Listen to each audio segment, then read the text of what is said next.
আমি ধেমাজিৰ কথা কৈ ল'ব লাগিব। আমি পাক নিউজ চেনেলে প্ৰথমতে ধন্যবাদ জনাইছোঁ। মই ডাক্তৰ দেৱকান্ত কোচ, মানে অসম ৰাজ্যিক শৈৱ সনাতন ধৰ্ম কেন্দ্ৰীয় কমিটি কাৰ্যকৰী সভাপতি।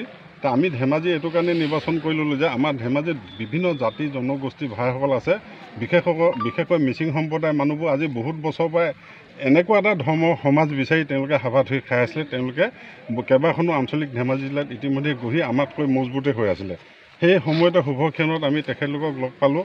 লগ পাই তেখেতলোকে আমাক আগুৱাই যাবৰ কাৰণে অনুপ্ৰাণিত কৰাত আমি ধেমাজিতে যিহেতু 2003 চনত আমি শ্ৰী শ্ৰী আই বাবা সেৱা আশ্ৰম শিৱ নামে এটা আশ্ৰম স্থাপন কৰি হাজাৰ হাজাৰ মানুহ ৰোগ চিকিৎসা কৰাৰ নামত শিৱৰ প্ৰতি মূৰ দোৱা আমি মানে পৰিলক্ষিত হয়। আজিও মানে বিভিন্ন ধৰ্ম সম্প্ৰদায়ৰ মানুহ আমাক শ্ৰদ্ধা কৰে।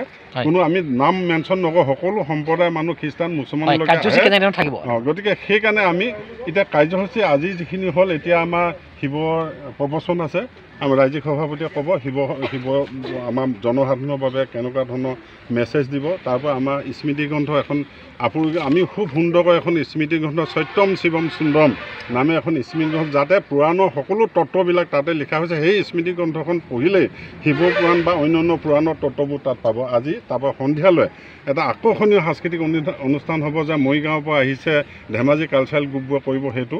আৰু অহাকালিলৈ আমাৰ বিভিন্ন কাৰ্যসূচীৰ লগতে গীতাৰ মানে পাঠ আছে, আৰু গীতাৰ ব্যাখ্যা মানে আমাৰ সৰস্বতী ডেকা আহিব কামৰূপৰ পৰা, অজিত বৰবৰুৱা যোৰহাটৰ পৰা আহিছে।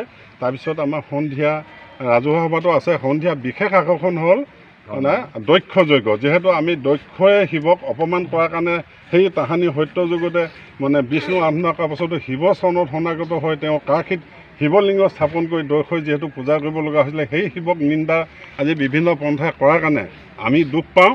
গতিকে সনাতন ধৰ্ম অতীতটোক ৰক্ষা কৰিবৰ কাৰণে আমি ধেমাজিতে এটা প্ৰথম খুঁটা, ইয়াৰ পৰা আমি এটা মেছেজ দিব বিচাৰোঁ সমগ্ৰ অসম ভাৰতবৰ্ষলৈ, যাতে সভ্য সনাতন ধৰ্ম আজিৰ তাৰিখৰ নাই এনেকুৱা বিভেদগামী একো নাই। কাৰণ আমাৰ হ'ল 5টা পন্থ: শৈৱ, শাক্ত, বৈষ্ণৱ, গাণপত্য আৰু সৌৰ। এই 5টা আয়তনেই হৈছে সনাতন ধৰ্মৰ মূল।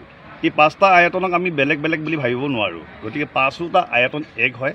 গতিকে এককে এক বুলি, এক মেকম দ্বিতীয় ব্ৰহ্ম, মানে এজন ব্ৰহ্মই 5টা আয়তন হয়।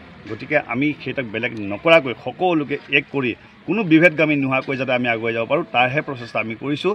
গতিকে আমাৰ মানৱ সমাজে এই সত্যটো বুজিব লাগে যে সনাতন ধৰ্মৰ মূল 5টা আয়তনে হৈছে এক পৰমাত্মা, এক ঈশ্বৰ, সেইজনে হৈছে এক দেও, এক সেউ। হয়।